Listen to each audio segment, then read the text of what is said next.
যে পতাকার বিষয়টা এসেছে, আমরা নিশ্চয় যদি আমাদের লোক করে থাকে আর সত্যি হয়ে থাকে আমরা দুঃখিত, কিন্তু এই পতাকা কোনো ধর্মীয় অন্য ধর্মের প্রতিষ্ঠানের উপাসনার জায়গায় পতাকা বেঁধে দেওয়া, পতাকা টাঙিয়ে দেওয়া, কোনো মুসলিম সমাজের ছাদের উপরে পতাকা, নির্দিষ্ট ধর্মের পতাকা টানিয়ে দেওয়ার যে কালচার যেটা এসেছে, আজ যারা এই ঘটনা নিয়ে মন্তব্য করছেন, এই ঘটনা নিয়ে তারা একটা ন্যারেটিভ তৈরি করা চলছে, আমি তাদেরকে অনুরোধ করব যে একটা তালিকা তৈরি করুন যে মুসলিম কমিউনিটি অন্য কমিউনিটির পতাকা কত জায়গায় বেঁধে দিয়েছে, কত জায়গায় খুলিয়ে নিয়েছে বা পুড়িয়ে দিয়েছে, আর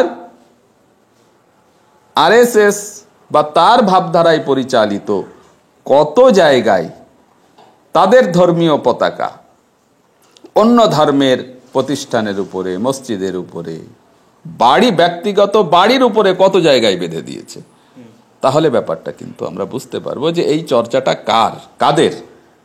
আমরা নিশ্চয়ই মুসলিম কমিটিকে বলবো যে অন্য জায়গা থেকে কোনো অপসংস্কৃতি ধার নেওয়ার প্রয়োজন আমাদের নেই। কারোর ধর্মীয় আবেগকে আঘাত করা এটা মুসলিম কমিউনিটির কাজ নয়। ইসলাম ধর্মে এর কোনো জায়গা নেই। কেউ ওয়াকফ করতে গেলে তাকে 5 বছর ধর্মচর্চার সার্টিফিকেট আনতে হবে। কে আনবে? কে দেবে? এই অধিকার কাকে দেওয়া হয়েছে? কোনো স্পষ্ট কোথাও নেই। মুসলিম সমাজের পক্ষ থেকে যেটা দাবি ছিল সেটা না করে বরং ওয়াকফ সম্পত্তি সুরক্ষার বিষয়টি যাতে আরো দুর্বল করা যায়, সেটাকে বিক্রি করা যায়, সেটাকে বেদখল যেগুলো আছে সেগুলো স্থায়ীকরণ করা যায়, সেই রাস্তাগুলো এই বিল, এই আইন খুলে দিয়েছে। যার জন্যে আমরা প্রচণ্ডভাবে এই আইনের বিরোধিতা করছি এবং স্পষ্ট বলছি এই আইন আমরা মানতে পারবো না। ভুল কথা বলেছেন, অসত্য বলেছেন। ধর্মীয় সম্পদ হচ্ছে ওয়াকফ সম্পদ। ওয়াকফ কিভাবে করা হবে, কে করতে পারে, কিভাবে করতে পারে, এই অধিকার কাকে দেওয়া আছে, এটা তো ধর্ম বলবে। এটা ধর্মের বিষয় না বললেই কি আমি বুঝে যাব, আমি মেনে নেব? 5 বছরের তার মুসলিম কালচারের মধ্যে থাকতে হবে, এই বিধান কি ধর্মীয় বিধানের কে আঘাত করে না? যে কোনো সাবালক পুরুষ বা মহিলা সে যদি মুসলিম হয়, সে তার ব্যক্তিগত প্রপার্টি যে কোনো মুহূর্তে ওয়াকফ করতে পারে, তার উপরে মসজিদ নির্মাণ করতে পারে। মসজিদ মানেই ওয়াকফ, সেটা ওয়াকফ বোর্ড নির্মাণটা হতেই পারে। সেখানে বাধা তৈরি করা, এটা কি ধর্মীয় বিষয়ে বাধা তৈরি করা নয়? 12 বছর বেদখল থাকলে সেটা উচ্ছেদ করা যাবে না, এটা কি ধর্মীয় স্বার্থ রক্ষা করে? কেন করবে এটা?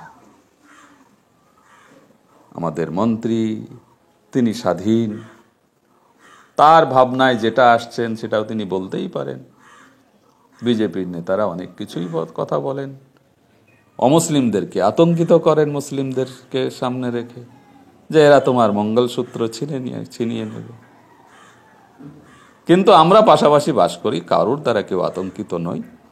আমার বিশ্বাস আছে এই আইন বলে যদি কোনো মসজিদ আক্রান্ত হয়, কোনো ওয়াকফ সম্পত্তি আক্রান্ত হয়, তো সেই এলাকার সমস্ত ধর্মীয় মানুষ, সে যে ধর্মেরই হোক, তারা প্রতিবাদে রুখে দাঁড়াবে। ওয়াকফ বিল আজ যেটা আইনে পরিণত হয়েছে, আমরা জমিয়ত উলামা পক্ষ থেকে কেন্দ্র নেতৃত্ব, রাজ্য নেতৃত্ব, যখন এটা বিল আকারে এসেছে, এর বিভিন্ন ধারা উপধারায় যে সংশোধনী পুরাতন ওয়াকফ বিলের আনা হয়েছে, তাতে আমরা লক্ষ্য করেছি এতে যে ওয়াকফ সম্পত্তি, আমাদের ধর্মীয় সম্পত্তি রয়েছে, সেগুলো সুরক্ষা করতে আরও দুর্বল হয়ে পড়বে সমাজ বা ওয়াকফ বোর্ড। তারা যে সমস্ত ওয়াকফ সম্পত্তি বেদখল হয়ে আছে, সেগুলো উদ্ধারের ক্ষেত্রে চরম সমস্যা তৈরি হবে, দীর্ঘায়িত হবে, অনেক ক্ষেত্রে উচ্ছেদই করা যাবে না। আর ওয়াকফ কে এক জায়গায় করতে, ওয়াকফ সম্পত্তিকে এক জায়গায় করতেও সমস্যা তৈরি হবে।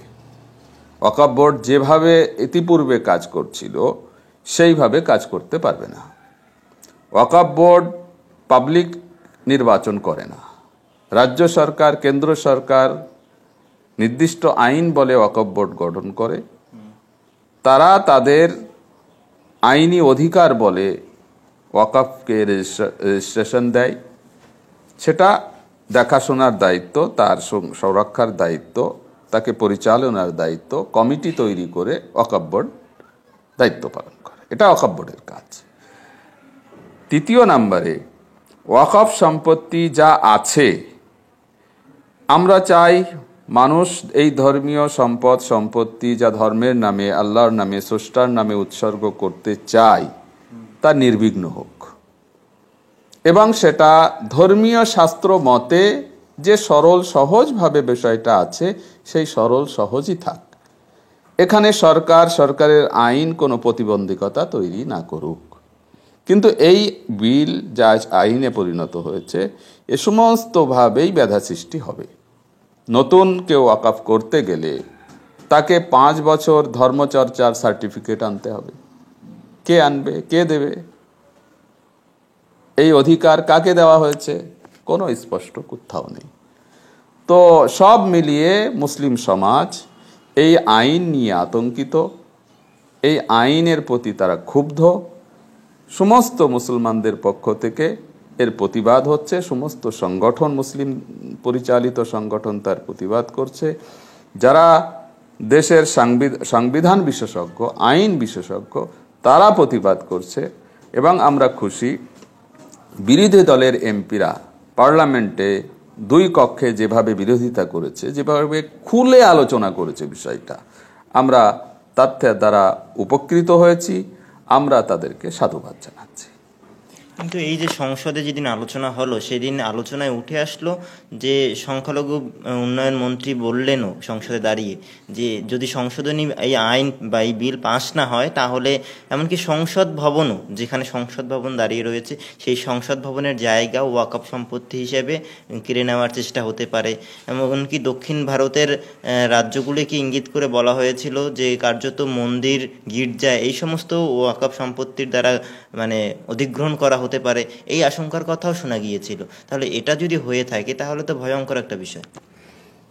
দেখুন, যারা আমাদের মুসলিম সমাজের প্রতি কোনো মায়া মমতা রাখে না, মুসলিম সমাজের ভোটেরও যাদের প্রয়োজন মনে করে না, যারা মুসলিম সমাজ থেকে কোনো এমএলএ রাজ্যের প্রতিনিধিত্ব করুক, পার্লামেন্টে প্রতিনিধিত্ব করুক, তাদের মধ্য থেকে কেউ মন্ত্রী থাক, তারা আমাদের সমস্যাগুলো এত সুন্দরভাবে বুঝছেন কি করে?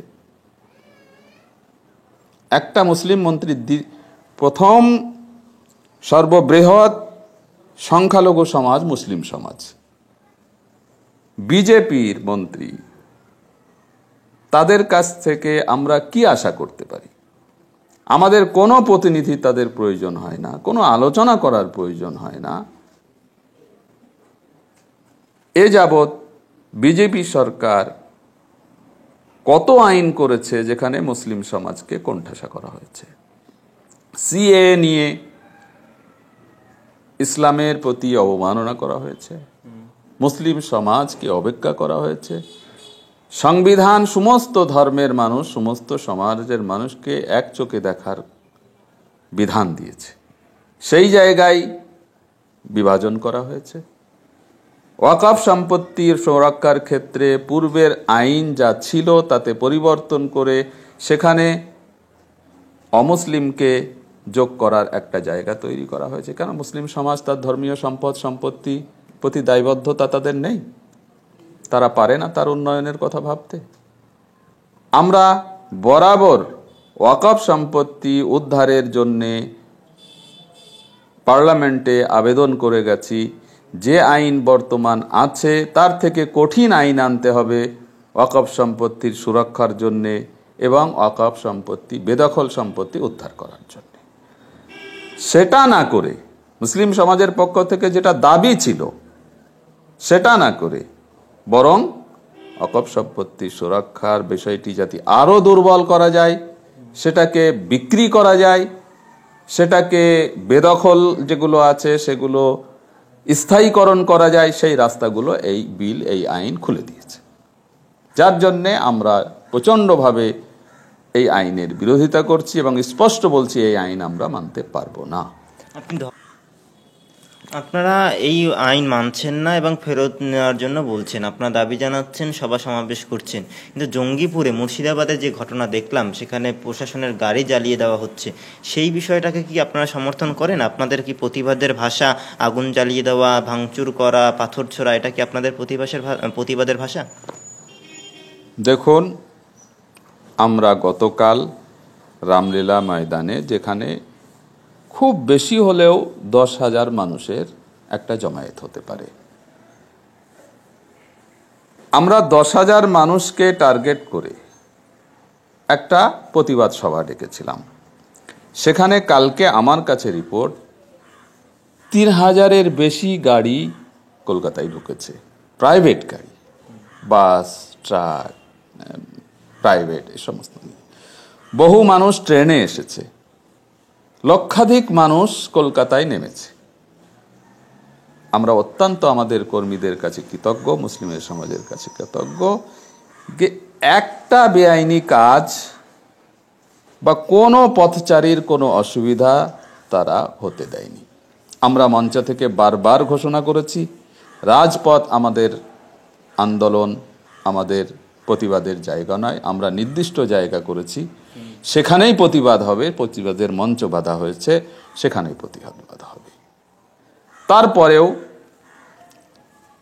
যানজট কোথাও না কোথাও হয়েছে মানুষের আসার রাস্তায়। তো এটা তো ইচ্ছাকৃত কারোর পথে বাধা দেওয়া নয়, কারোর গাড়ি পুড়বে, কারোর বাড়ি পুড়বে, কারোর গাড়ি ভাঙবে, এটা আমাদের চরিত্র নয়, আমাদের আদর্শ নয়। আমাদের কোনো কর্মীকে এই কাজে আমরা কখনো উৎসাহিত করি না। আমরা চাইব সভ্য ভদ্র নাগরিক হিসাবে আমরা ভারতের নাগরিকদেরকে গড়তে চাই। আমরা সেই আদর্শের মানুষদের হাতেই নেতৃত্ব দিয়ে থাকি। জঙ্গিপুর যেটা হয়েছে অনাকাঙ্ক্ষিত, পুলিশ প্রশাসন, মানুষ প্রতিবাদ করবে, এই অধিকার মানুষের আছে, পুলিশ সেই অধিকারে হস্তক্ষেপ করবে না, নিয়ন্ত্রণ করবে এবং এই অধিকার যাতে মানুষ পায় সেই পক্ষে পুলিশ প্রশাসন দাঁড়াবে। এটা আমাদের সাংবিধানিক অধিকার।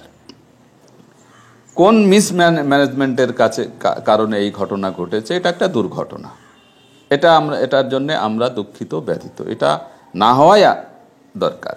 কোনো দাবি সম্পদের ক্ষতি করে আমরা চাই না, আমরা নিজেদের অধিকার চাই এবং অধিকার আইনি পথে চাই, অধিকার আন্দোলনের পথে চাই, গণতান্ত্রিক পথে চাই। এই যে গতকাল আপনি রামলীলা ময়দানে আপনিও ছিলেন, সঞ্চালকের ভূমিকা পালন করেছিলেন, সেই কেন্দ্র করে, সেই রামলীলার সভাকে কেন্দ্র করে যখন বিভিন্ন মানুষ বিভিন্ন জায়গা থেকে আসছেন, একটি ভিডিও সামনে এসেছে যে বাস থেকে পতাকা, যে হনুমানের ছবি লাগানো একটি পতাকা, সেই পতাকা খুলে নেওয়ার জন্য বাধ্য করা হচ্ছে বাচ্চা লোককে। সেই ছবি বা সেই ভিডিও সামাজিক মাধ্যমে ইতিমধ্যে ছড়িয়ে পড়েছে এবং বহু মানুষ এর বিরোধিতাও করেছেন। আপনারা কি এই বিষয়টাকে সমর্থন করছেন বা এর বিরুদ্ধে কোনো মন্তব্য করবেন? দেখুন, কালকেই আমি মিডিয়াকে বলেছি, কারোর ধর্মীয় আবেগকে আঘাত করা এটা মুসলিম কমিউনিটির কাজ নয়। ইসলাম ধর্মে এর কোনো জায়গা নেই। প্রত্যেক ধর্মের ধর্মীয় ব্যক্তিত্বকে শ্রদ্ধা করা, তার সম্মানকে রক্ষা করা, মানুষের ধর্মীয় স্বাধীনতাকে সুনিশ্চিত করা, এটা ইসলামের গাইড। কোরআন পাকে আমাদের স্পষ্ট বাণী দেওয়া আছে, ধারা দেওয়া আছে যে কোনো ধর্মীয় ব্যক্তিত্ব বা তাদের কোনো পরিচয় পরিচিতিকে তুমি আঘাত করবে না। প্রত্যেকের ধর্মীয় অধিকার সুরক্ষিত থাকবে, তোমার দ্বারাও তার দ্বারাও। সে চর্চা করবে, তুমি তাকে স্বাধীনতা দেবে। এটা আমাদের বিশ্বাস, এটা আমাদের কাজ। এর মধ্যে যে ঘটনা ঘটেছে যদি সত্যি হয়, আমাদের লোকই যদি সেটা করে থাকে, তো কালকেই যারা মাওলা আলীতে পথ আটকে ছিল বা বসে গিয়েছিল, আমরা আমাদের মঞ্চ থেকে আমাদের সভাপতি সাহেবও বারবার ঘোষণা করেছেন, আমি নিজে ঘোষণা করেছি সঞ্চালক হিসাবে, যে এটা আমাদের কাজ নয়।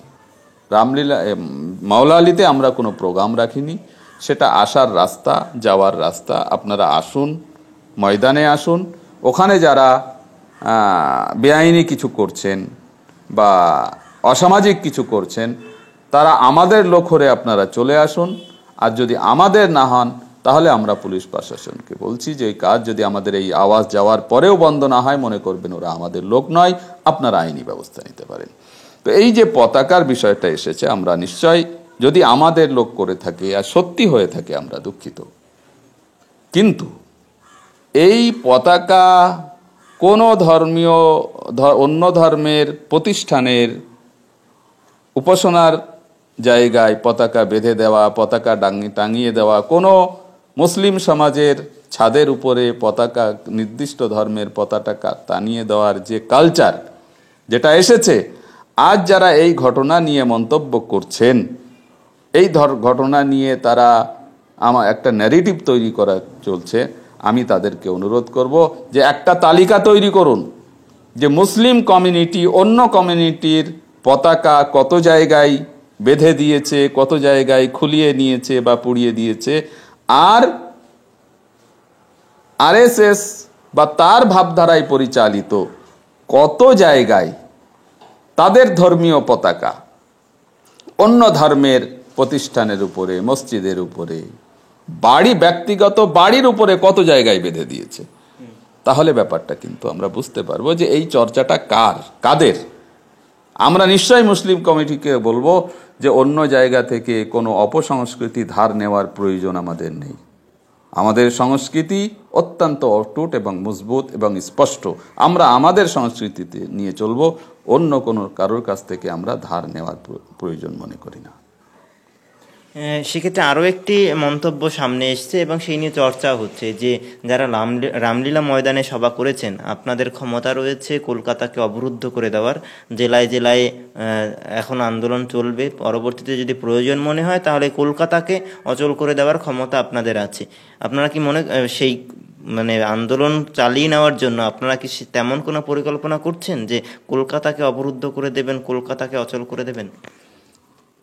দেখো আমাদের এই গণতান্ত্রিক দেশে আন্দোলন করার জন্যে কোনো শহরকে অচল করার প্রয়োজন নেই। সাংবিধানিক অধিকার, তার নির্দিষ্ট রুট ম্যাপ আছে, সেই রুট ম্যাপ নিয়ে আমরা চলেছি। 10 এপ্রিল তার প্রমাণ আমরা দিয়েছি। আমরা সেই রুট ম্যাপ নিয়েই চলব। আমরা আমাদের অধিকার গণতান্ত্রিক পথে আদায় করব এবং করব। এটা এই পথ থেকে আমরা সরে যেতে পারি না। আমাদের সামনে আদর্শ চরিত্র রয়েছে। আমরা দীর্ঘ দিন ইংরেজদের বিরুদ্ধে লড়াই করেছি এবং শান্তিপূর্ণ পথে আমরা সেই আদর্শ নিয়েই চলব। এ নিয়ে কোনো ন্যারেটিভ তৈরি করার কোনো প্রয়োজন নেই। আমরা দৃষ্টান্ত রেখেছি, স্থাপন করে দিয়েছি, সেটাই আমাদের রূপ। হ্যাঁ, আন্দোলন হবে, গ্রামগঞ্জে হবে, শহরে হবে, ডিস্ট্রিক্টে হবে। 24টি জেলাতেই আমাদের সংগঠন দাঁড়িয়ে রয়েছে, আমরা কর্মসূচি দিয়েছি। আমরা লিখিতভাবে প্রধানমন্ত্রীকে এই আইন রদ করার সাক্ষরতা অভিযান চালাচ্ছি। 1 কোটি স্বাক্ষর সংগ্রহ করে আমরা প্রধানমন্ত্রীকে দেব।